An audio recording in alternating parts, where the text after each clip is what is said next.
Lee, thank you very much, really, and thank you, a very big thank you to Pennsylvania. We love Pennsylvania. And as I was saying,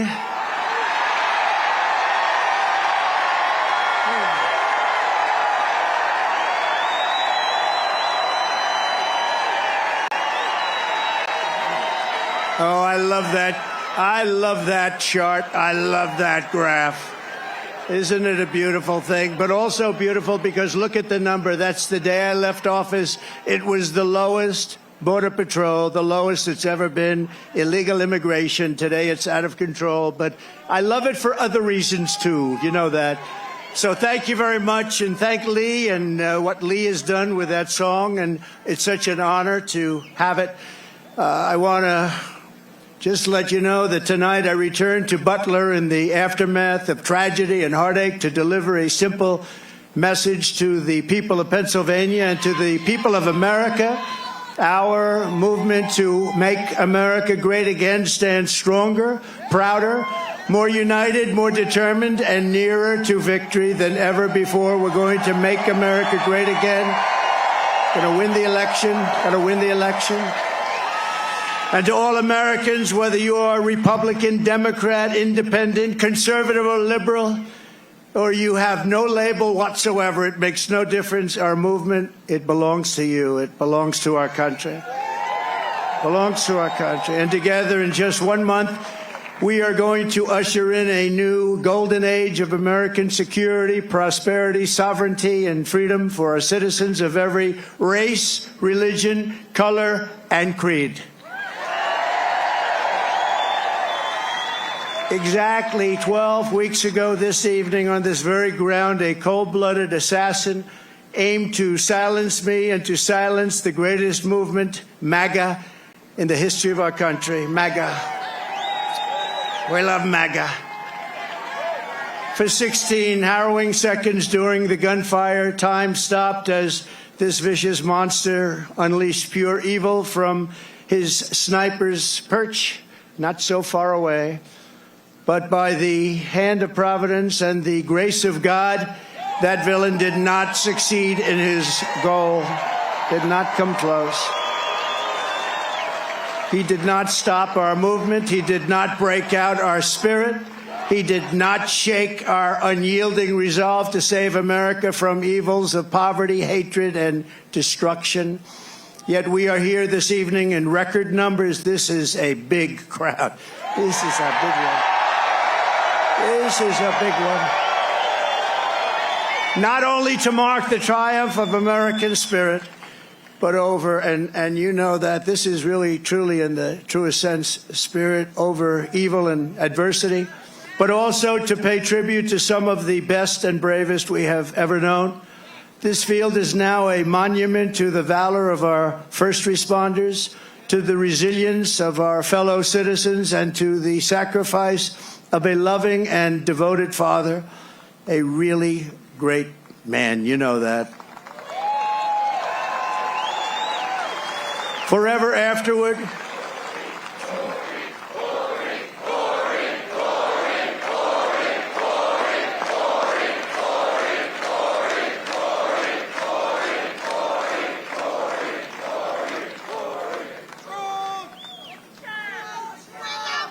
forever after, all who have visited this hallowed place will remember what happened here, and they will know of the character and courage that so many incredible American patriots have showed and know, and they know it at a level never seen before, probably. First, I want to thank the men and women of the U.S. Secret Service who threw their bodies on top of mine without even a thought for their own lives. They were on top of me so fast. They were on top of me, and there was not even a moment of doubt in their minds. You watch those tapes, not even a moment of doubt. I want to thank Secret Service. They're great, great people. They are great people. And in that moment, those agents displayed a devotion to duty that cannot be described, and they did it yet again less than 3 weeks ago when they really did a fantastic job. Another attempt. It was another attempt. We have an evil world. We have a very sick world.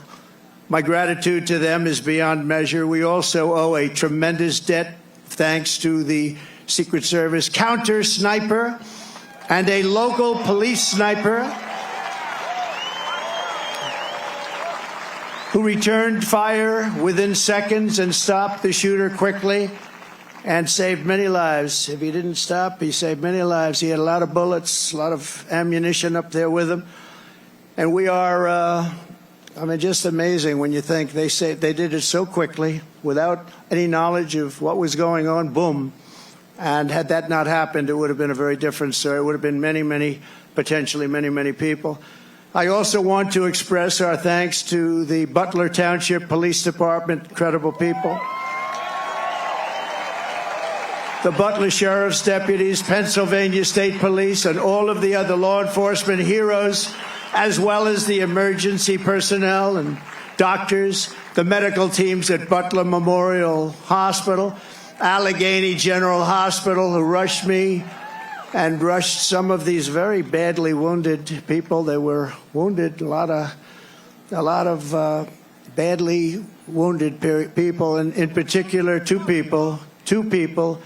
And I tell you, they were very brave and great people. They were big Trump fans, and they still are. That means something. That was pretty amazing. You know, when I got up, I asked whether or not anybody was killed. I assumed that there would be a lot because I heard the bullets winging right over my head. They said probably 3. The doctors did such an incredible job. It was one great gentleman, but the other 2 have been amazing, actually. They've gone through it. They've gone through a lot. And when the crisis struck, they did really Pennsylvania proud. You've heard that expression, Pennsylvania proud. It's a great place. I went to school. I went to college in Pennsylvania. It's a great place. The people are incredible. Also, and I have to say, after returning to the field tonight, is one of the really brave Americans who was hit by the assassin's bullet, U.S. Marine veteran David Dutch. David, thank you. Thank you, David. Thank you, David. And David, we're thrilled to see your recovery is going well. Great doctors up here, I have to tell you, great doctors. Your courage is really an inspiration to us all, so I want to thank you very much, David. A great gentleman, great gentleman. I want to send our love to someone who could not be here because he has just undergone a major surgery related to the shooting. A man who was really badly wounded, like David, James Copenhagen, because James was a wonderful man, a big Trump fan. And Mr. Copenhagen is out there watching us right now, but he's in a hospital where they did some additional work, but he's in great shape. He wanted to be here so badly, but he's in great shape, and we appreciate it, and we're looking to his full and complete recovery. He will have a complete recovery. Thank you. Thank you very much. And of course, there's one more hero who could not make it back here tonight because he is no longer with us, right? You know who that is, right? Corey, our beautiful Corey. Corey is not with us tonight, and he should be. And we all miss him. He's become somewhat of a folk hero, I have to tell you. Who is with us is his beautiful wife and daughters and relatives, sister.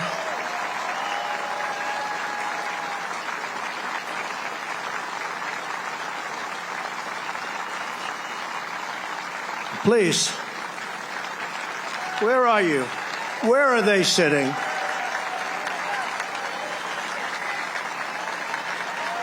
There they are. There's a lot of people.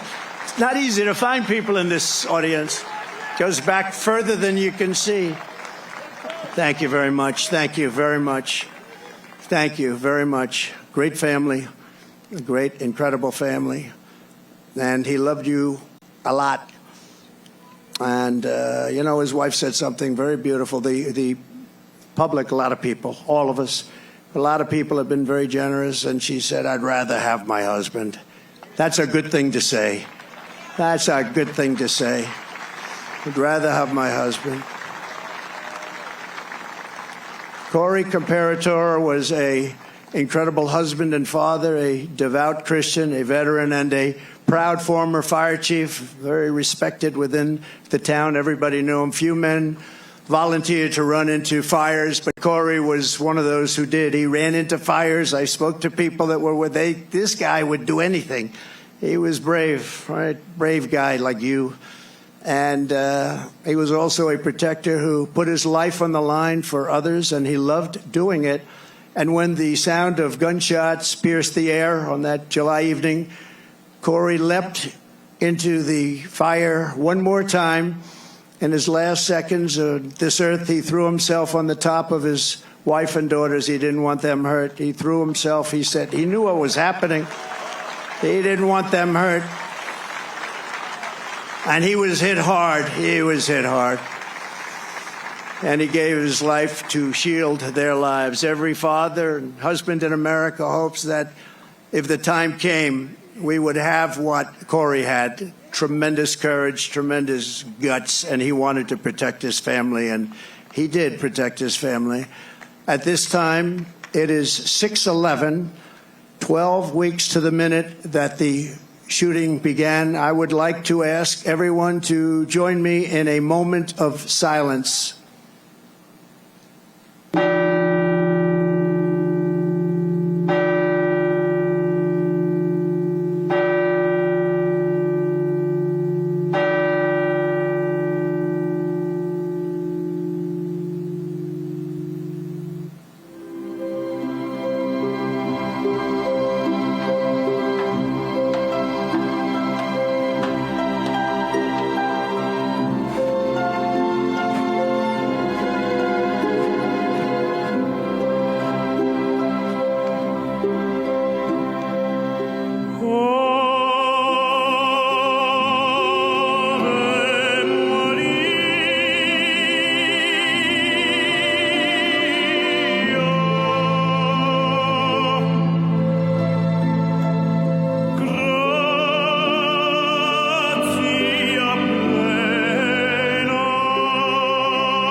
Now that is what you call a voice. One of the greatest opera singers in the world, and Christopher Macchio, who's truly a great talent, is going to be back when I leave, and I'm going to stay backstage watching every song. He's going to sing 3 or 4 great songs, Nessa Dorma and others. And so I wouldn't leave your seat too fast when we're finished today, but this is in honor of 3 great people, actually, 3 great, and in particular, Corey. And we appreciate it, but that is a real voice, isn't it, huh? That's not... What do you think, Mr. Future Vice President? Pretty good, right? I don't know if you could do that, J.D. I don't know. I don't think J.D. can do that. In the face of murderous hate, Corey answered the most selfless kind of love. We are joined this evening by Corey's incredible widow, Helen, his 2 precious daughters, Kaylee and Allison, and his sisters, Kelly and Dawn. Thank you so much. Thank you so much. This is an incredible tribute. This is a tribute like no other, and he deserves it. To Helen and the entire family, I can only begin to imagine the depths of your grief, but I want you to know that just like you, we will carry his memory in our hearts for as long as we live. Everybody in this stadium, everybody that was there on that tragic evening, we are thinking about Corey. We think about him a lot. I know he's looking down on us right now from heaven, smiling at his beloved wife and daughters and his mother, Karen, and his entire family.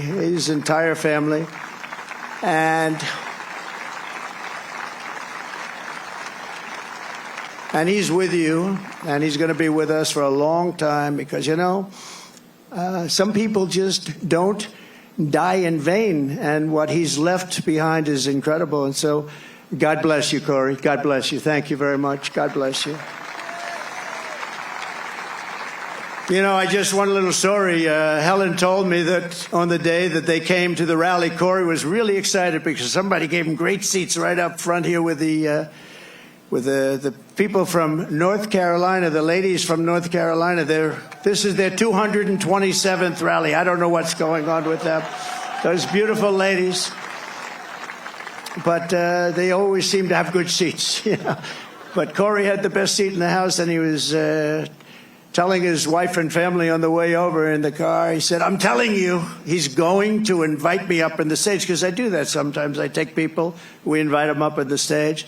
And she smiled, thinking it'll never happen. And little did anyone realize that Corey would be on the stage 3 months later in an almost immortal position. And that's where he is today. He's on the stage in I think it's a truly immortal position. So the love that he showed on that day and throughout his life is the love that sustains the entire movement, love that our families have, and it's love of our communities and love of our country. It's a force more powerful than any hatred and malice, because even in the darkest hours it shines forth as a guide, and it guides us like nothing could ever guide us. It guides us really like a candle in the night.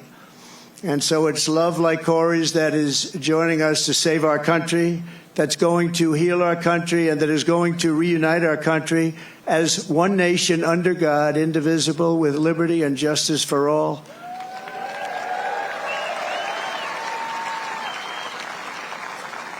So what our opponents have never understood is that this movement has never been about me. It's always been about you. It's been about a lot of people, millions and millions of people, the biggest ever in the history of this country, maybe anywhere. And everyday people who are the heart and soul of our country. They love our movement, they love our country, and they know they're doing right. Your hopes are my hopes, your dreams are my dreams, and your future is what I am fighting for every single day.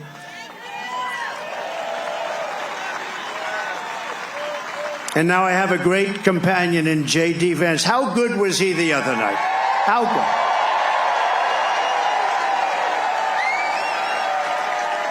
He was great.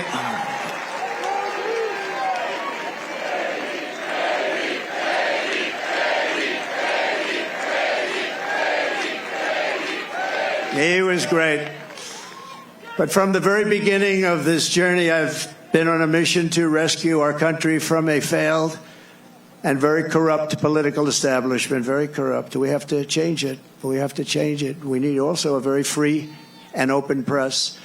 and to give it back to the country you believe in and I believe in. It's a country that we were born in and the country that you deserve. You deserve this.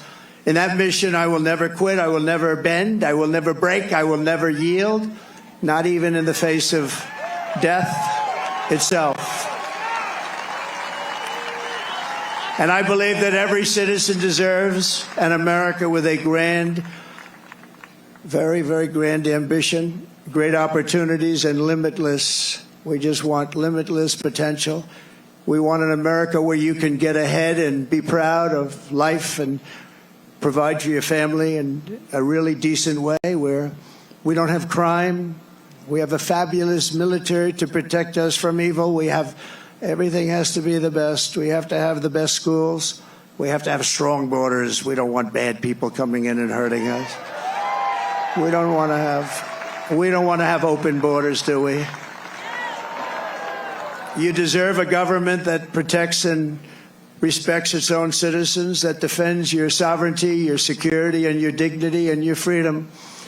You deserve a nation that builds things, again, makes things better, that aims for the stars once more, and that once again commands respect. And we want to get respect like we had it 4 years ago. The entire world respected us. They respected us. They respected us more than they've ever respected us. And now they laugh at us. We can't have them laugh at us, can we? Above all, you deserve leadership in Washington that does not answer to the lobbyists, to the bureaucrats, or to the corrupt special interests, but answers only to you, the hardworking citizens of America, of which there are a lot of them. We have a lot of them. We have a lot of them. Over the past 8 years, those who want to stop us from achieving this future have slandered me, impeached me, indicted me, tried to throw me off the ballot, and who knows, maybe even tried to kill me. But I've never stopped fighting for you, and I never will. Never will. Never going to stop.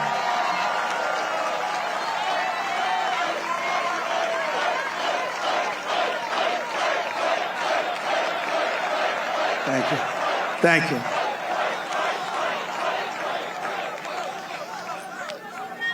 And in turn, you have always stood with me. You have always stood with me, no matter what. You saw what was going on. You saw the hoaxes and the scams. You saw everything that went on. We are a team. We're a great team, I think. We're probably the best team ever in the history of our country, if you really think about it. We've fought together. We have endured together. We have pushed onward together. And right here in Pennsylvania, we have bled together. We've bled. We've had 3 people that really got hit hard. 2 of them made it. Great doctors, great doctors. They weren't supposed to make it. I wasn't supposed to make it. People said, my great doctor at Butler said, "Sir, you're the luckiest man alive. This would be a good time for you to go out and buy a lottery ticket." I've never seen anything like. I almost went out and bought a lottery ticket. I'll take it.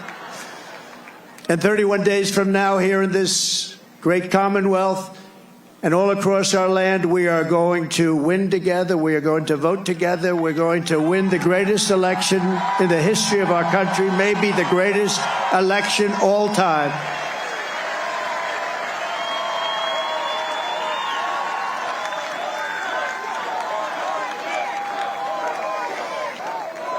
After we all have been through all of this together, nobody's gone through what we've gone through. Nobody. Because I go through it, you're going through it too.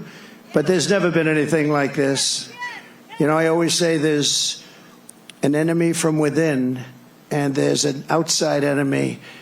And if you're smart, the outside enemy is not going to be a problem. Russia, China, North Korea, we're not going to have a problem if you have a smart president. If you have not such a smart president, then it's a problem. But we have an enemy from within, which I think is much more dangerous than the outside enemy. We stand on the verge of the 4 greatest years in the history of our country. We can make these the 4 greatest years. We'll turn it around so fast that your head will spin.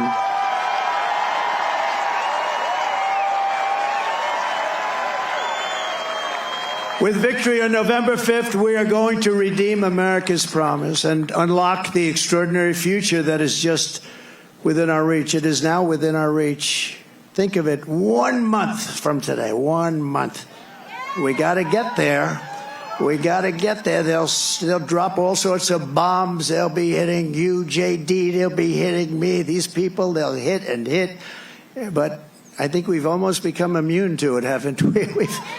We've become immune to it. You got a little dose of it, a couple of little doses. No, that's the only way. That's the only way they can even think about winning, with open borders. Who wants open borders? Who wants men playing in women's sports? Who wants sex change operations for illegal aliens in holding bins? No, I don't think so. We will begin a new era of soaring income, skyrocketing wealth, millions and millions of new jobs, and a booming middle class. We're going to boom like we've never boomed before. And we're going to unleash a manufacturing renaissance right here in Pennsylvania, including fracking like we've never fracked before. We're going to frack, frack, frack. You know, our opponent said, there'll be no fracking, no fracking. We'll never frack, we'll never frack. Then she started seeing poll numbers, by the way. And by the way, speaking of poll numbers, do you mind if I mention poll numbers? Because I only mention them when they're good. I never mention it. But one that's hit me really amazingly, Rasmussen, very highly respected poll. JD, it just came out. I don't think you heard this one, but this is a shocker. You know, they always say the Democrats will win the Hispanic vote, but we've been creeping up rather rapidly. And Rasmussen is one of the most respected polls. I mean, Republicans would get 4, 5, 6, 9, 10%. They just came out with a poll, 62% for Trump. Think of that. Think of that. And 34% for Kamala. I don't usually use her last name because nobody knows who I'm talking about. I go, Harris. They say, who's Harris? It's happening all the time. Who's Harris? And we can't find out who she is, because if we do, our country is going to be in big trouble. We will live in a very beautiful city or town that are safe and clean, with borders that are sealed and secure. And again, we want people to come into our country. We all want that. We need that. But you know what? We want them to come in legally. They're going to come in legally and love for our country. And America will once again be strong and confident and free. And we're going to have that. We're going to have it strong, confident, and free. That's why I'm here today. You know, I could right now be having a beautiful life. I don't have to be here. I could be on a gorgeous beach someplace. I have such nice property. I could be in Monte Carlo, as an example, but I'd rather be in Butler with you. I'd rather be in Butler. And I think JD would rather be in Butler, JD.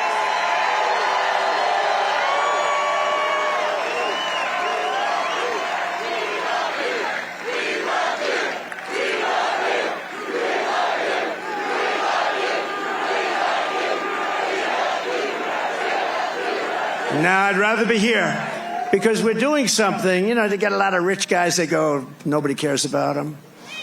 I had one about a month ago, very, very rich guy, and he called me up. He said, President, I've known him for a long time. I don't say how long because I don't want my wife to hear that number. It's a long time. But he's very successful, and he said to me, sir, could you do me a favor? The guy's worth billions of dollars. He said, could you do me a favor? I can't get into a restaurant. Do you think you could call them to get me in? And I said, what the hell is the good of being rich if you can't get into a restaurant, right? And I called the maitre d'. Hi, I'm a little embarrassed. Hi, this is Donald Trump. I recognize your voice. I said, would you do me a favor? A friend of mine is online about a mile back. This is a very successful restaurant. And he's got his wife. I described the wife. Could you possibly go get them? Could you go get them and bring them in? And he did. And my friend called me up the next day. He said, thank you very much. Thank you. Oh, doctor, please. Doctor in the house. Thank you. Thank you. Thank you very much, doctor. Yeah, thank you. Take your time, doctor, please. We got plenty of time, right? We got a lot of time.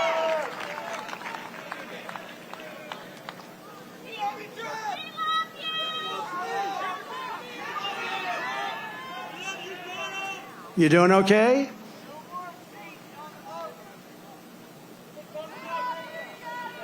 Take your time.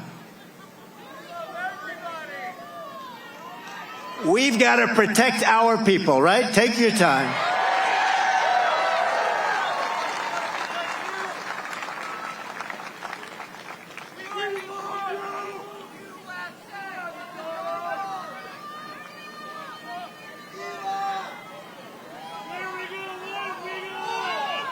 It's all right, doctor. Go ahead. That's all right. That's all right. People come out 2-3 days ago, and then they get it's an amazing thing. It's an amazing thing. We appreciate. Everybody appreciates it. Yep. Take your time. That's great. That's great.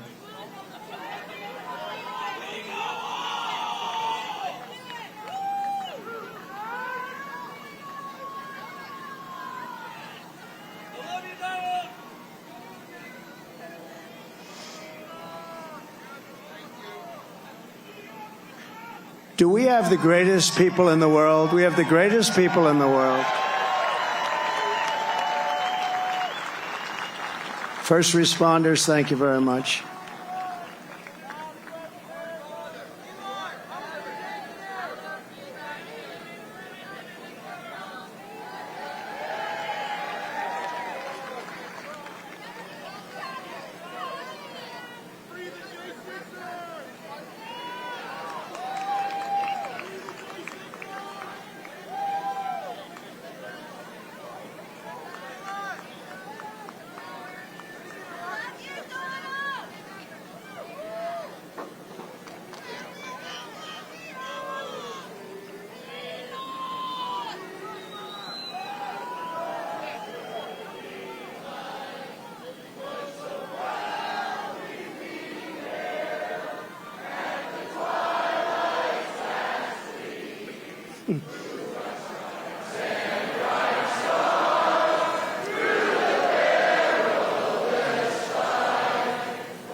Thank you.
Thank you, Doctor. Great job. Thank you very much.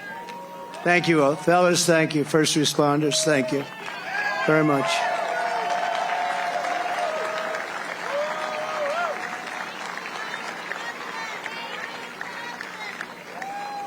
People are here for a long time, and we appreciate it very much. And so sometimes that happens. A lot of times that happens, actually.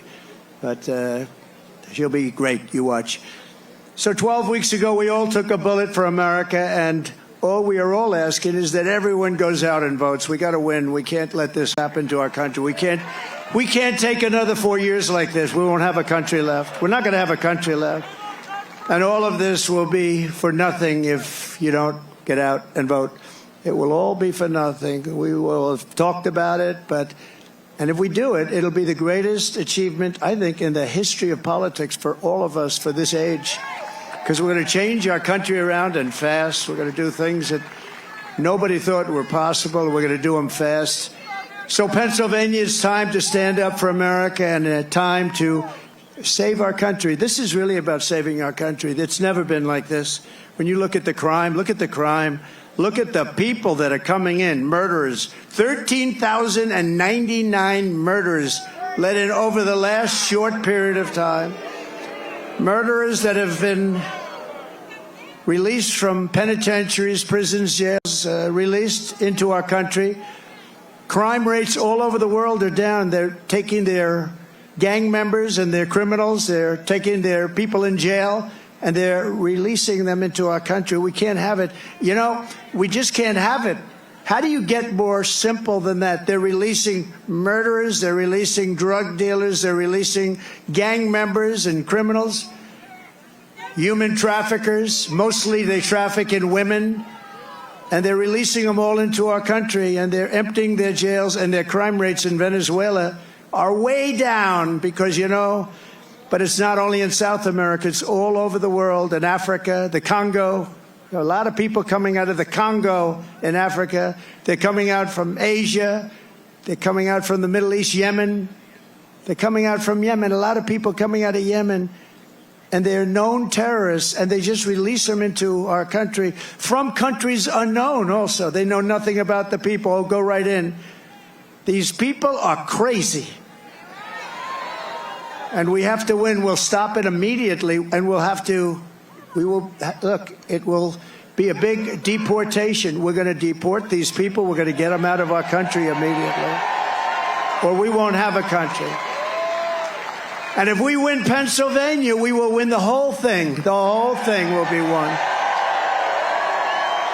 So for the sake of our families, for the sake of our children, we will keep on going, and as the expression goes, I mean, I'm a little embarrassed to say it, to be honest with you, but I'm going to say it because a lot of people do say it. We will fight, fight, fight. We're going to fight for our country. We're going to fight for our country. And together we will save this country. We will restore the republic, and America's future will be bigger, better, bolder, brighter, happier, stronger, freer and greater, and more united than ever before. Our country will be united. You'll watch. You'll watch. You know, we had the most successful country ever, maybe in the world, during my term. We had the greatest economy that we've ever had. And you know what was happening? We were uniting. The other side, radical left people, were coming over. They wanted to meet. They were coming over. Women, men. If you look at population, our black population, our Hispanic population, our Asian population, everybody was doing better. People that went to the best schools and best colleges in the world got the highest marks, and people that couldn't get a high school degree, everybody was doing better, and our country was coming together. And then we got hit with COVID, a gift from China. Some people would call it the China virus. And we did a great job on that, too. We did a great job, but the world was disturbed. $60 trillion in damage worldwide, millions and millions of, tens of millions of people killed. And we still, during this 4-year period, we had the greatest economy, one of the great countries of the world.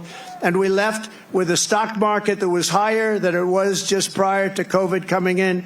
So what we did was something really incredible. But we had the greatest, most successful country ever. We had the greatest economy in our history, and we're going to do it again, and maybe even better. We learned a lot. We learned a lot about people and about doing things and what works and what doesn't work, and we're going to do it, and it's going to be quick. It's going to be quick. And we're going to have safe cities, and we're going to have great cities again, and we're going to have a capital in Washington, D.C., which is right now crime-ridden. You leave from the great Commonwealth of Pennsylvania, you drive down to Washington, D.C., and you drive down, and you end up getting murdered, you end up getting hurt, you get mugged. We are going to straighten out Washington, D.C. We're going to make it again the most beautiful capital in the world. We're not going to have graffiti. We're not going to have graffiti on our marble columns. We're not going to have roads that have potholes all over them and medians that are falling into the highways. We're going to run it properly. We're going to change it. We're going to run it properly. It's an embarrassment to us. Can you imagine foreign leaders coming in and running over roads that haven't been paved in years? We're honored to be joined tonight by one of the people who is going to help us build this incredible future. And he is a truly incredible guy. And I don't say that often. He's a great gentleman. He's done such an unbelievable job for North Carolina, for Georgia, for Alabama, for Florida, for Tennessee. His name is Elon Musk. He saved free speech. He created so many different great things. Where is he? Come on up here, Elon. He created the first major American car company in generations, and his rocket company is the only reason we can now send American astronauts into space. Come here. Take over, Elon. Yes, take over.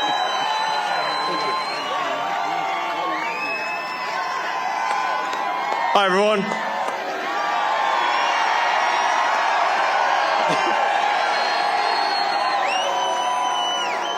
As you can see, I'm not just MAGA, I'm dark MAGA. Well, first of all, I want to say what an honor it is to be here. And, the true test of someone's character is how they behave under fire.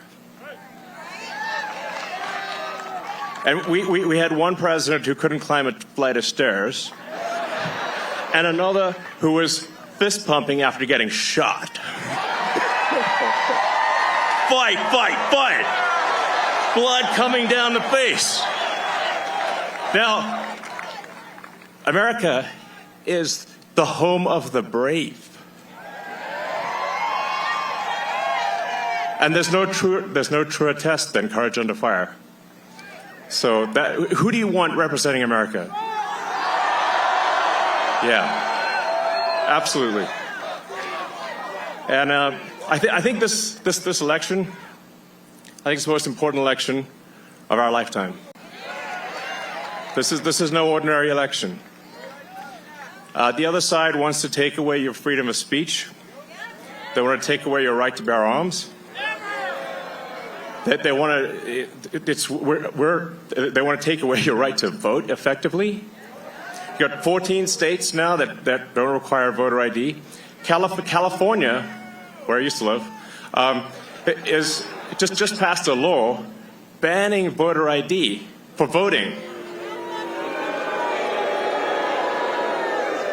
I still can't believe that's real. So how are you supposed to have a proper election if there's no ID? It's just meaningless.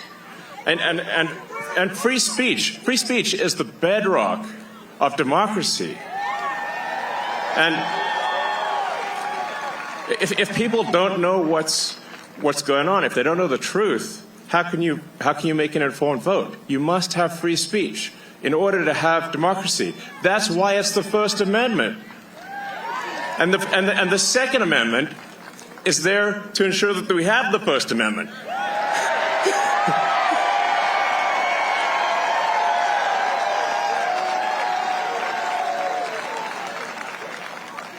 President Trump must win to preserve the Constitution. He must win to preserve democracy in America.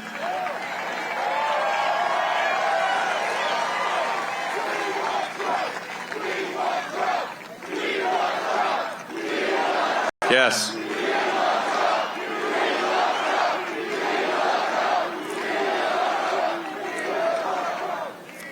This is a must-win situation. Must win.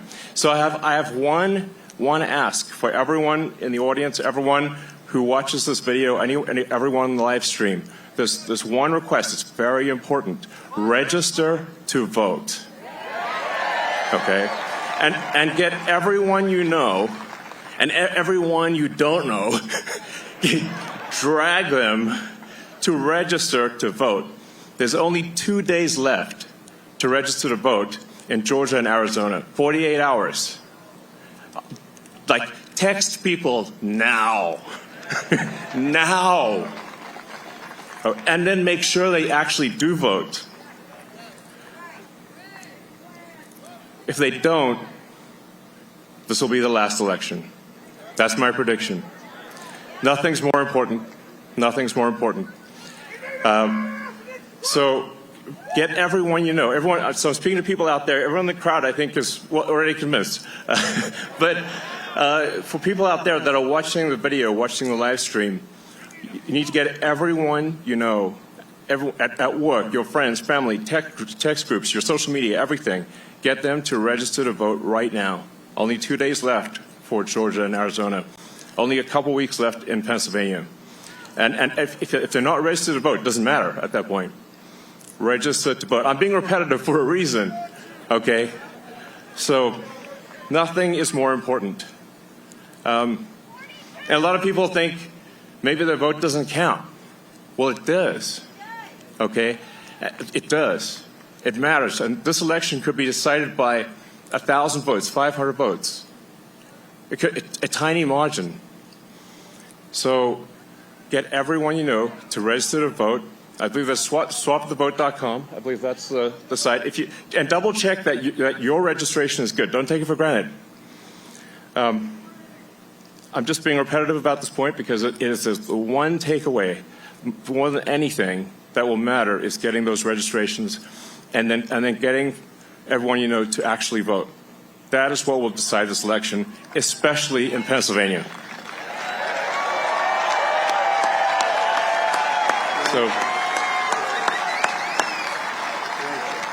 So thank you, and honestly, you want to just be a pest. Just be a pest to everyone you know, people on the street, everywhere. Vote, vote, vote. Fight, fight, fight. Vote, vote, vote. Thank you.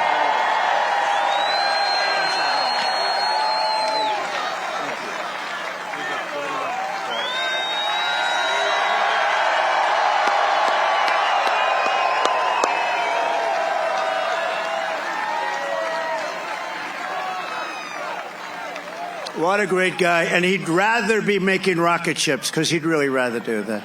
Nobody better. I think he's got 90% of the rockets that go up. But Elon, thank you very much. Incredible. Incredible. What he says is true. What he says is true. You know, we're all having fun here tonight, but if we don't register and if we don't vote, we're just going to look upon this as another sort of nice day in our life. But it won't even be a nice day. We're going to look back and we're going to say, wow, it's a lot of time, a lot of effort. We got to win. If we don't win, it's, as he said, it's just not important. We have to save our country, so you have to get out and vote. You got to get out and vote. You got to get your friends and vote, because, you know, they play a lot of tricks, this particular other side. Elon's a very nice guy. He doesn't want to say it, but they play a lot of tricks. We can't let it happen. We can't let it happen again. We can't let it happen. And one thing, they showed us how bad they are. They showed us how bad a job they do. So that's one thing we got from this 4 years. They've done the worst job. That's the worst president in the history of our country. It's the worst vice president in the history of our country. And if you watched over the last couple of days, they are doing, this is a Katrina for them. This is one of the worst.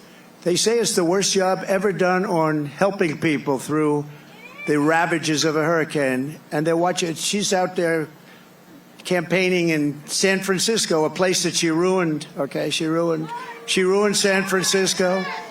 She ruined, think of this, she ruined San Francisco. She was the worst DA, and she ruined the state of California, and now she wants to ruin the United States of America. We can't let her do it. So I called Elon to tell him that they needed Starlink as an example.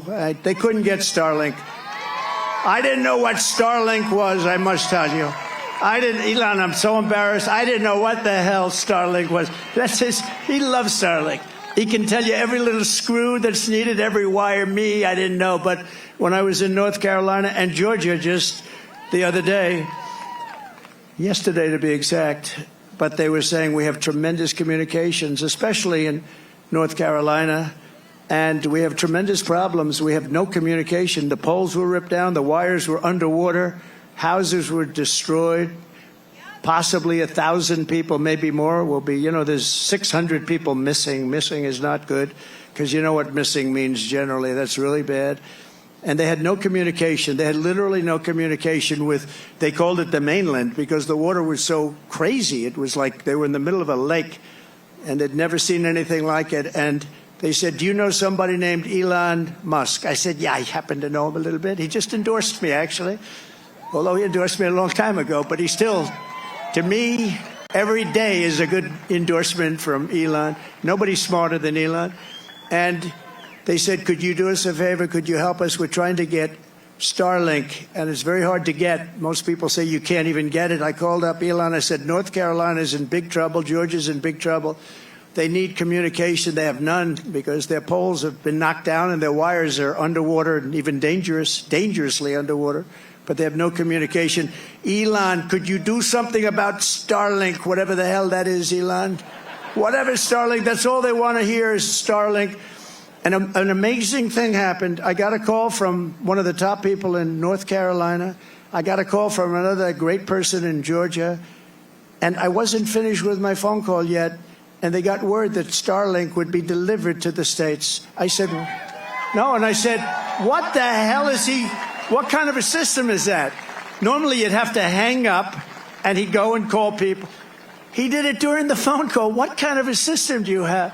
That's why he's a very advanced, he is a very advanced person. But I want to thank you, Elon, because I got it. And I said, how does it work? 2 days later, how does it work? They said, much better than the wires. So now I'm saying, why the hell aren't they? You're going to come out very well anyway. And, he also said, you don't have to pay me. You pay me someday when you get the money back. You don't have to pay me. He wanted nothing. He's a great guy. Thank you, Elon, for being here. Thank you very much. Great honor. Great honor.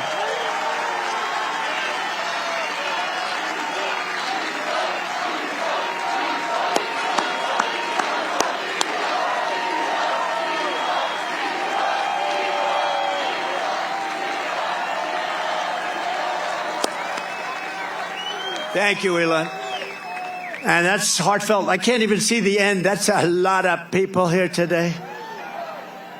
We're also joined by a great gentleman, a top, brilliant student. He went to a tremendous college and he graduated right at the top of his class. In 2 years, I didn't know you could do that. It's 4-year college. Then he went to the military. Then he came out and he did fantastically inside the military. Then he came out. He went to Yale.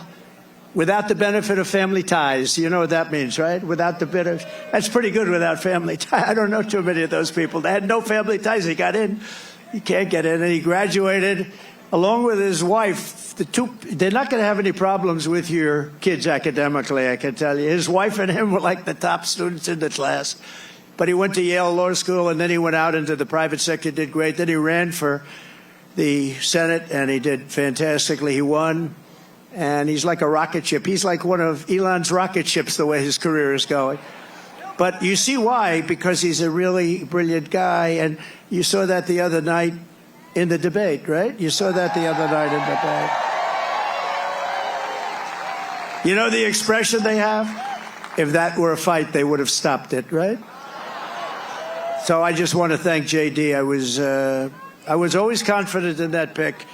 And we had great people, too, JD. We have every one of those guys were great. Every one of them would have done a great job. It was amazing. But we appreciate the job you're doing. And he's also very energetic. And he'll go on anywhere. He'll go on MSDNC. I say, oh, he's on that. He'll go on CNN. It's like he has no problem. He swats them like this. He has no problem. No, it's true. You know, other people say, sir, I'd rather not do that one. I'd rather not do that one, sir. I'd rather not do them, because they are, you know, very, with him, he doesn't care. He says, they're not going to outsmart me. So I want to thank JD. You've done a great job. Thank you very much. Amazing. Great.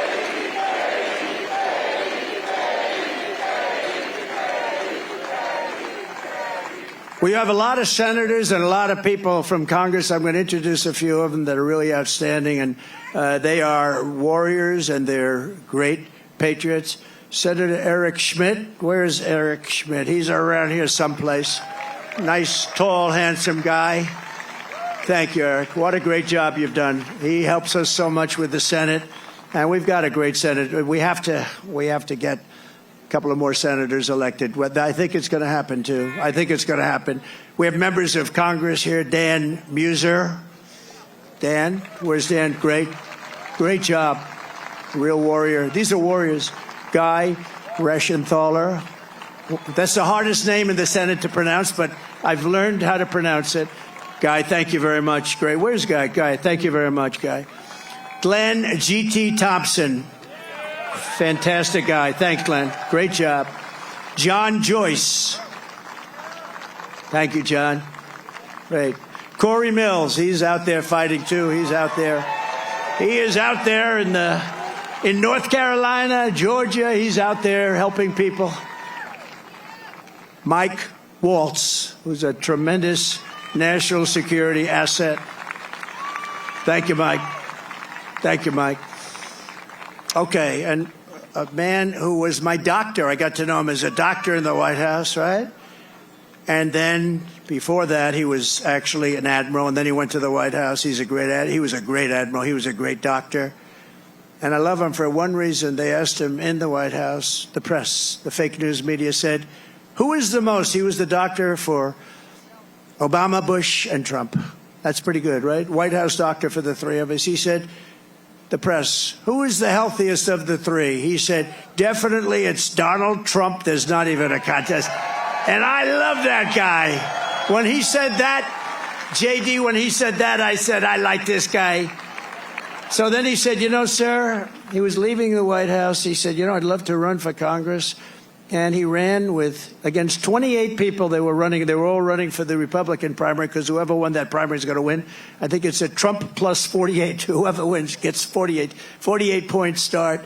And not only did he win, he won easily. And now he's one of the most popular people in Congress and one of the most talented, maybe more importantly. Ronnie Jackson. Ronnie? Where's Ronnie? Where is he? Oh, good. Thank you, Ronnie. And you got a lot of talent surrounding you there. I think it's very important also. We're here for a reason, and that's to win and to honor Corey. But Corey wants us to win, too. And there's a man in the audience that's been very much a career path, a little bit like J.D., a great student, great talented student, and fantastic in the military, then went out to be a tremendous success, one of the most successful people on Wall Street, actually. And he's tough and he's smart, and he's going to make sure you always have fracking in Pennsylvania. And he's going to make sure you have many other things other than fracking. You have a senator that now does nothing. He does nothing. And he doesn't fight for you. He votes with Biden, if you can believe it, like 100% of the time. But this guy, and you know, we're lucky that he does it. I don't know. He might not have done it if he had it to do again. I don't know. But I think he's just one of the most outstanding people anywhere in the country to run for office. And we're lucky that he's doing it, and he's got a real shot. He's doing very well in the polls. It's hard to beat somebody that's been there a long time, but this is somebody that's been there a long time and did nothing. He did nothing. And his name is David McCormick, and he's great, and I hope he's going to be your next senator.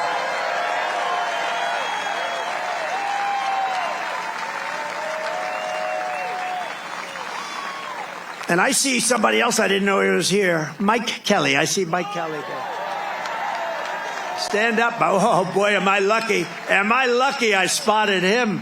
If I didn't spot you, Mike, I was in big trouble, right? This is a man who's beloved in this state, and he's fantastic. So thank you, Mike. Thank you. We also have some terrific people from law enforcement. Butler County Sheriff Mike Sloop. Thank you, Mike. Great job. Thank you. Thank you, Mike. Thank you for your help, too, I could tell you. Thank you for your help. I can say that. Thank you very much. Butler County Commissioner Leslie Oshie. Leslie, thank you. Thank you, Leslie. Great job. RNC Chairman Michael Whatley. This guy is doing a great job. He's doing great. Came from North Carolina. We won North Carolina. He kept their cheating down to a minimum, and we were able to win it, and we were solid all night long. And he's great, but if we don't have good results by the 6th of November, I will never say that about him again. No, he's a great guy. He's working very hard. 24 hours a day he's working, I know that. And he's working mostly on Stop the Steal, because we have a lot of votes. We have plenty of votes. Stop the Steal. That's why you've got to get out. You've got to get out and vote. We're going to win this thing. And the more we win it, you know, it's too big to rig. You know the expression we use, make it too big to rig. You know, at a certain point, Elon would understand this better than anybody statistically. At a certain point, their cheating doesn't matter. And we want to make it too big to rig. And we also have somebody that's very special, the co-chair of the Republican Party, Lara Trump. Thank you. Lara, thanks.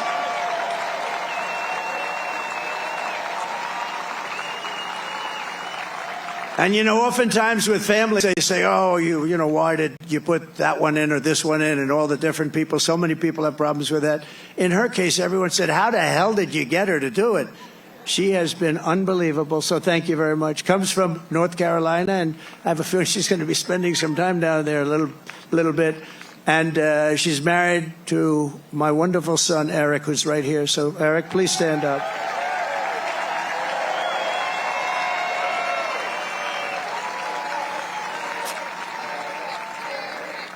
He's a great guy. Eric has a distinction. He has gotten more subpoenas than any man in the history of our country by about 10 times.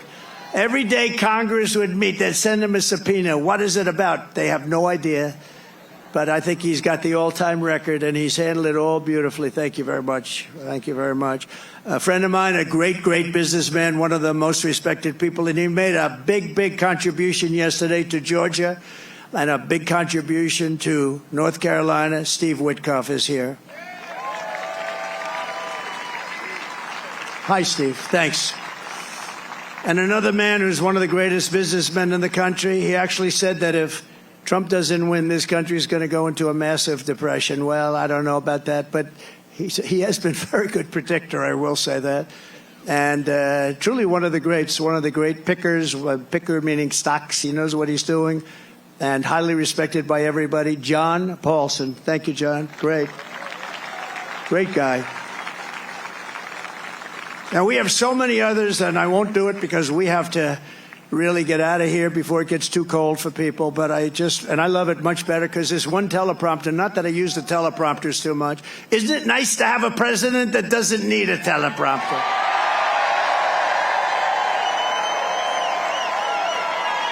No, we don't need it. But this one was right smack in the sun. Great job back there, fellas. They said the teleprompters are working fine. Well, thank goodness. Did you see what happened the other day with the teleprompter with her? That was not a pretty sight. The teleprompter went off and she went off too. She didn't know what the hell happened. And you know, teleprompters are very dangerous because they go off a lot. You have to be prepared for them to go off cold blank. You'll have 100,000 people. You have 75,000 people. You have this. And if the teleprompter goes off, you got to be able to move. She did not move well. This was not a good situation.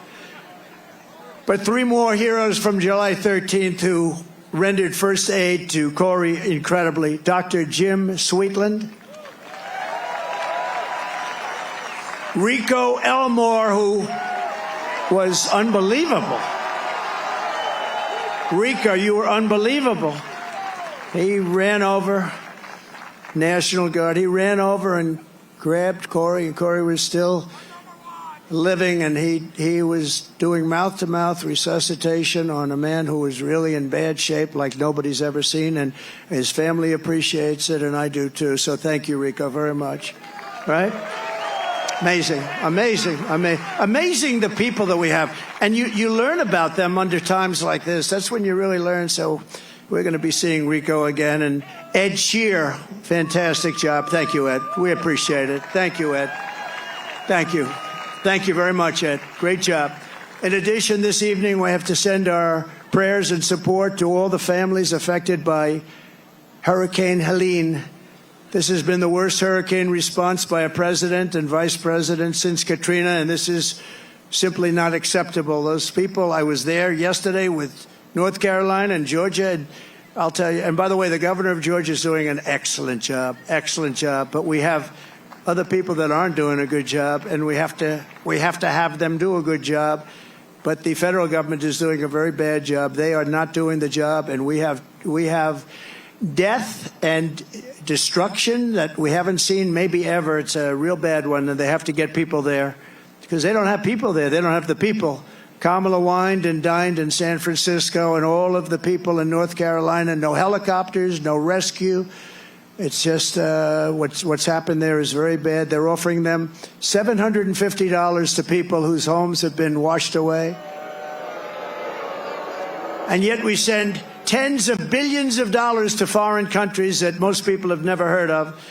They're offering them $750. They've been destroyed. These people have been destroyed. The one young lady washed, you saw that with her son. I mean, pretty, I wish I never saw it, but just washed away. His son was washed away with the grandparents, and so sad.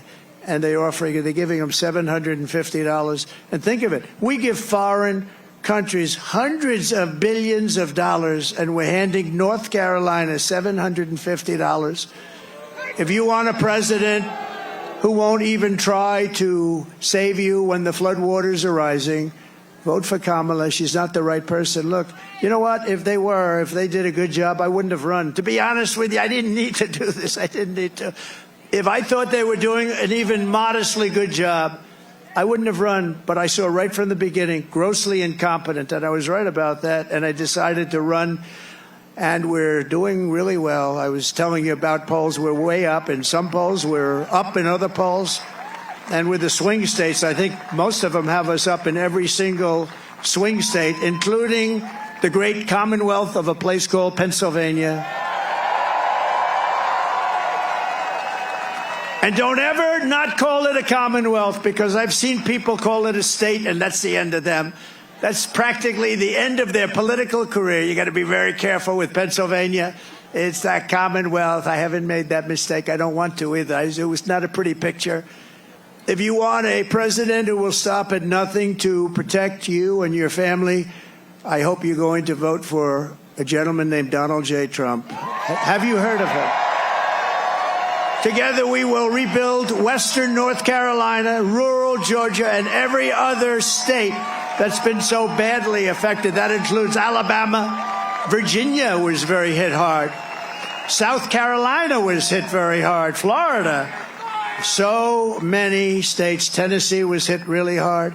They were all hit, and we're going to work with them. And, the next president is going to be the one that really, once they got to get this done. But once that happens, the next president is going to be the one that has to really help them. And J.D. will be there to help them. I know that. 2024 is the most important election in the history of our country. And here are the facts. My opponent, Kamala Harris, is the most incompetent and far-left nominee ever to run for president. You know, she's much further left than crazy Bernie Sanders. You know that. She wants to open borders. She took the most secure border in U.S. history and turned it into the worst border in the history of the world. Remember, she was appointed border czar. She says she wasn't now after 3 years, but she was. But whether she was or not, she was in charge of the border. And the other day I saw her get up and say, we will do this, we will do that. Why didn't they do it 4 years ago? Why didn't they do it? The damage is so bad, and so it's been done. She let in 21 million illegal aliens from all over the world, from prisons and jails and mental institutions and insane asylums, and they're terrorists at record levels, at levels we've never seen before. She cost you $29,000 a family through inflation price hikes. And now she wants a larger tax hike, and she wants to go the largest tax hike in American history. There's never been a tax hike like what she's proposing. She's going to raise your taxes a minimum of $3,000. She's a big taxer. And she was the original creator of Defund the Police. I think for all the sheriffs over here, if you're a partner in Defund the Police for even 2 days, you cannot be president. But she was one of the founders of Defund the Police, and she still believes that, by the way. I don't know how anybody could, but she still believes that. And if she ever had a chance, there's a good possibility she'd go back to it. Can you imagine? Somebody's robbing our house. Well, there's nothing we can do about it. That's what they say. There's nothing. You know, they tried it. And you know where they tried it? In Minnesota with our vice president. And it wasn't working out too well. It was working out very well for the robbers and the criminals. That's the only one it was working out well for. Kamala Harris vowed to abolish ICE. She wants mass amnesty and citizenship for illegals. And worst of all, she lost, and this is maybe the worst thing in the whole, that nobody talks, the fake news won't mention it. She lost more than 325,000 migrant children that are now dead in slavery or just plain missing, probably never to be seen again, never to see their parents again. But this isn't like, this is 325,000 have been lost. She praised the idea of a 70% to an 80% tax rate. She imposed a natural gas export ban on Pennsylvania, which is killing your energy workers and your pricing. You know, you have one of the highest energy costs in the country, and yet you're sitting on top of a massive amount of energy that she doesn't want to get. It's been a disaster for your state, and now she's vowed repeatedly. Now, all of a sudden, she changed her mind. But when, you know, with politicians, it's always the first statement that comes out to be the one they want. So she spent 14 years knocking fracking. We're never going to have fracking. We're not going to frack. All of a sudden, a little while ago, she came out, I love fracking very much. No, she'll go back to it. And she even endorsed free sex changes for illegal aliens in detention at taxpayer expense. I don't think Elon likes that idea. These are not ideas that Elon Musk likes too much. And it was just announced yesterday in California, and he took this one from me. I'm so upset. But think of it, that the far less than average governor, Gavin Newsom, has banned any and all ID requirements from voting and registering to vote. You're not even allowed to mention the fact, Elon, you're not allowed to mention the fact. You can't say, may I see your ID? If you do, it's a criminal act. This is a takeover of the country. You're not allowed to ask for an ID. If you do, it's a criminal count. Other Democrat states are following. This is only so they can cheat. There's only one thing that you do this for, so that you can cheat on elections. There's no other conceivable reason. Kamala Harris is a radical left Marxist. She is a woman that's not respected in Congress. She was laughed at Congress. Nobody thought she could win. You know, they did a coup. Whether you like him or not, I'm not a particularly big fan, but we had a debate, and the debate ended, and all of a sudden they come to him and they say, we want you out. You're not going to win the election. And he said, I don't want to get out. He got 14 million votes. If you believe in democracy or a system, he got 14 million votes. And she got none. She was the first one out, 22 candidates, and she never made it to Iowa. She quit before Iowa, and now she's running, and that's okay. But, you know, we spent $150 million beating Biden, and as soon as he was down and out for the count, they said, let's take him out. We'll give somebody else to run. Never happened before. We do a lot of firsts, I will tell you. We do a lot of firsts. But she's a person that rated even worse in every statistic than any other senator. She was rated at the bottom of the U.S. Senate. She's destroyed everything she touched, but the good news is that we have a plan to fix it. We're going to fix it. We're going to fix it fast. Nobody is going to stand for open borders. Nobody is going to stand for a bad military. Nobody is going to stand for education that's not proper. We're moving education back to the states. You're going to be running your own education. So we have, you know, in education, so important is what's more important than education, but we rank at the bottom of every list. They rank 40 major countries. We're at the bottom, but we're top of the list as the cost per pupil. We spend more per pupil, per student, than any other country anywhere in the world. So we're number one in that, and we're number 38, 39, or 40 every single time. And you have Denmark, you have Sweden, you have Norway, you have China. It's always a top five. Can you believe it? China's a top five. That's amazing. But we're going to move our education back to the states. So places like Indiana and Iowa and Idaho and states that you don't even hear too much of because they're so good and so well run, they're going to run their own education. And you know what's going to come out of that? A Denmark, a Norway, a Sweden, maybe, I don't even know, China. Can you imagine China with 1.4 billion people is a top five, and we're close to 40. We are 40 sometimes. Starting on day one, I will seal the border and stop the migrant invasion into our country. We will begin the largest deportation operation in the history of the United States. Dwight Eisenhower right now has that record.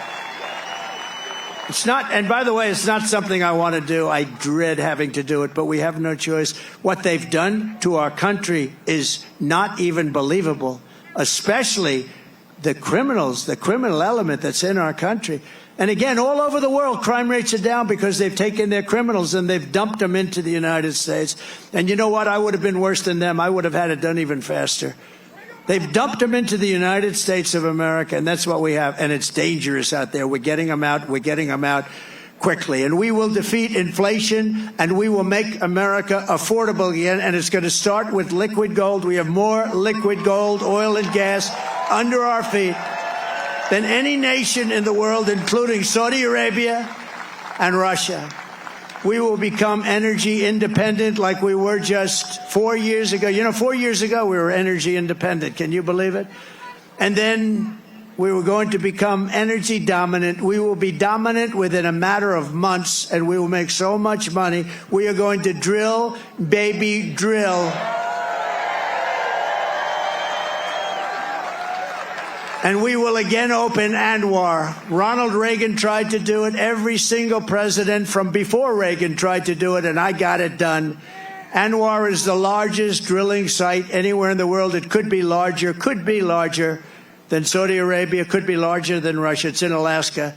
And I got it done, and we worked to get it done. And one of the first things he did was terminate Anwar, and that was going to take care of all of Asia. That was going to make us so much money. We would have paid off debt. You would have gotten, I gave you the biggest tax reduction in history. You would have gotten even a bigger one. You were going to be just very happy. You were going to say, I like that guy very much. 20 million Americans are behind on their electric bills right now. It was just announced. 20 million Americans, they're struggling to pay their monthly bills at a record rate. There's never been anything like it. And it's all because of their anti-U.S. energy regime, which has caused Pennsylvania electricity prices to raise almost 50%. We will cut energy and electricity prices in half within 12 months. We will have your energy prices, your air conditioning, heating, cars if you buy a Tesla, which is good. Which good. We will have your energy prices cut in half. It'll be cut in half within a period of 1 year from January 20th, which is the day we take office. And that's going to save you a lot of money. And that's going to, in turn, bring down the prices of everything. Because, you know, more than anything else, people tell me about the groceries. The groceries are groceries. They use and what they're talking about is food. Everything's going to be coming down when we do that. We're also going to get your interest rates way down. We will bring automobile manufacturing back to the United States at levels never seen before, and we will turn the United States into a manufacturing superpower again. It hasn't been there in many, many years. We had it started 4 years ago. The centerpiece of my plan for a manufacturing renaissance will be a 15% made in America corporate tax rate. In other words, if you make your product in the United States, you get a rate. So I cut it from 39% to 21%. Everyone said that was impossible. I got it done. And we had the best boom we've ever had. We did more revenue when we had it at 21 than when it was at 39. Think of it, much more. The following year, we did much more. And then I'm going to take it from 21 to 15, which will make us the most competitive country in the world. Nobody will be able to compete with us. But that 15 rate only goes for those who make their product in America. They have to make their product here, otherwise they pay 21. And we will protect those companies moving into America and all of our existing companies with stiff tariffs placed on companies that don't move in. If they don't come in, if they don't want to make their product here, that's fine, but they're going to be tariffed. We have to protect our companies, and that's what we're going to do. The only way they can get out of paying those tariffs is to build their plants and factories in America. We may even be able to get Elon to build some of them. I think we will. And hire American workers for the job. We're going to hire American workers for the job. We will pass the Reciprocal Trade Act. If China or any other country charges us 100 or 200% tax, then we will likewise charge them a 100 or 200% tax. We had a lot of problems on that one with the Senate, and we're going to get that done. Think of it. They charge us, and we don't charge them. Now they charge us. We're going to charge them the same thing. Reciprocal. It's reciprocal. I will not let Mexico, China, or any other country sell cars into the United States to the detriment of our auto workers, who will do better than they have ever done. We're going to bring back the car business like it was 50, 60, and 70 years ago. Everyone's going to want to be back here. And I will not approve Japan buying U.S. Steel 70 years ago, the greatest company anywhere in the world. It was the greatest company anywhere in the world, and now we have Japan buying U.S. Steel. I don't like that. We will deliver massive tax cuts for workers, and we will have a policy that I think is so great. No tax on tips. No tax on overtime. And no tax on Social Security for our great seniors. No tax. And you know, when you think of it, our seniors were hurt so badly. Inflation has killed our seniors. You know, they have a fixed income, and it just got worse and worse every week, every month. It's gotten worse and worse, and it's just horrible. And they haven't gone down. They've only gone up. Prices have still only gone up. And while working Americans catch up, we're going to put a temporary cap on the credit card interest rates at 10%. People are paying 28% interest, 25% interest. I will always protect Social Security and Medicare with no cuts. We're not going to do anything with Social Security, but they're going to destroy Social Security because all of the migrants coming in are going on between Medicare, Social Security, other programs, and nobody is able to afford it. I will settle the war in Ukraine. I will end the chaos in the Middle East, and I will prevent, I promise you, World War III. We're not going to have World War III. And right now, we're very close to having it. We will lead the world in space exploration. Thank you, Elon. We will lead the world in military, and we will reach Mars before the end of my term. Elon promised me he was going to do that. I don't know. Can you do that? Stand up. Can we do that? He wants to reach it. I think he's going to do it. JD, work on him. Work on him.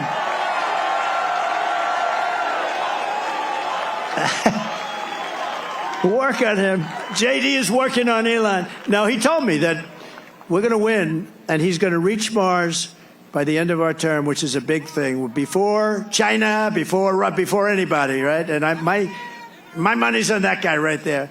We will rebuild our cities, including Washington, D.C., making them safe, clean, and beautiful again. And we will keep the U.S. dollar as the world's reserve currency. It's losing right now. It's losing right now, but I'll be able to do it. Other people won't. I'll tell these countries as they leave us I say, you want to do business in the United States? You're going back into the reserve currency. And if you don't, we're going to charge you a big, fat, beautiful tax to do business in the United States. And they're going to say, I would love very much to go back into the U.S. reserve currency. No, we're going to save it. But these people aren't going to save it. They don't know how to talk. They don't know how to think. Together, we will deliver low taxes, low regulations, low energy costs, low interest rates, and low inflation so that everyone can afford groceries, a beautiful car, and a home. Very basic. It's very basic. We will stop the invasion, end migrant crime, strengthen our military, build a missile defense shield around our country, keep critical race theory and transgender insanity We're going to keep it the hell out of our school. We're going to keep that insanity out of our school. And as I said, we will keep men out of women's sports. So demeaning to women. You saw that in the Olympics. They have female boxing, women's boxing, and a young lady from Italy, very good boxer, very, very good. She was all excited, but she played a person who transitioned. A male transitioned to a female. And the young girl from Italy, beautiful young woman. I'm not allowed to say that anymore politically, but I'll say it. She was a beautiful young woman. If you say that, that's the end of your career, right? But it's not. If it is, so be it, okay? We've got to get back to real life. But this beautiful young lady is out, and she gets, a little jab, left jab. And she goes back, oh, my God, I've never been hit like that. This is just like a defensive. Then he goes, the corner say, you can take her. You can. So they push her out. Boom, another one. And she says, that's enough. I can't do it. I can't take it. I've never seen anything like it. So we had two people that transitioned. Both people, shockingly, won the gold medal in their division. So it's crazy. And if you look at weightlifting contests, they're the best of all. For years and years and years they put an eighth of a pound on one side of the barbell, an eighth of a pound on the other, and they can't do it. And the record standing for 18 years, they just can't do it. And then a guy comes along who never lifted before, and he puts 100 pounds on, and he goes like this, like it's nothing. It's so demeaning to women. We're not going to allow it to happen. It's ending. No men playing in women's sports. And we will defend the Second Amendment, protect religious liberty, restore free speech, and we will secure our elections. Everyone will prosper, every family will thrive, and every day will be filled with opportunity and hope. We need hope. We need the American dream back, don't we? We're going to have the American dream. We're going to have the American dream, so every kid in your family is going to grow up and say, I want to be like Elon Musk. I want to have 200 billion in cash. I'm going to be like Elon Musk. That's the American dream. But for that to happen, we must defeat Kamala Harris, and we must stop her country-destroying, radical left agenda once and for all. We cannot have it happen. So you must get out and you must vote. Here in this incredible Commonwealth, we stand on the shoulders of generations of Pennsylvania patriots who gave everything they could give, every single thing for their rights and for their freedom. Pennsylvania is where our founding fathers declared American independence and sounded the beautiful Liberty Bell. It's where the Army weathered its brutal winter at Valley Forge, where General George Washington led his men on a daring mission across the Delaware, and where generations of tough, strong, beautiful miners and steelworkers put Pennsylvania's spirit into every single thing they did. And from Gettysburg to Germantown and Philadelphia to Barron Hill, and from Brandywine to right here in Butler, this is the place where Pennsylvania patriots poured out their blood with the love of their country. They love their country so much. And so in honor of all those American heroes who came before us, we will press forward. We will push onward, and together we will win, win, win. We're going to win, win, win. Nothing will sway us, nothing will slow us, and no one will ever stop us, no matter what dangers come our way, no matter what obstacles we must face. We will keep striving toward our magnificent American future. We will not fail. We will not allow ourselves to fail. From this day forward, we will always put America first, and we will take back and save the United States. November 5th, Election Day, will be the most important day in the history of our country. And together with the great people of Pennsylvania, we will make America powerful again. We will make America wealthy again. We will make America healthy again. We will make America strong again. We will make America proud again. We will make America safe again. And we will make America great again. Thank you, Pennsylvania. God bless you. God bless you, Pennsylvania.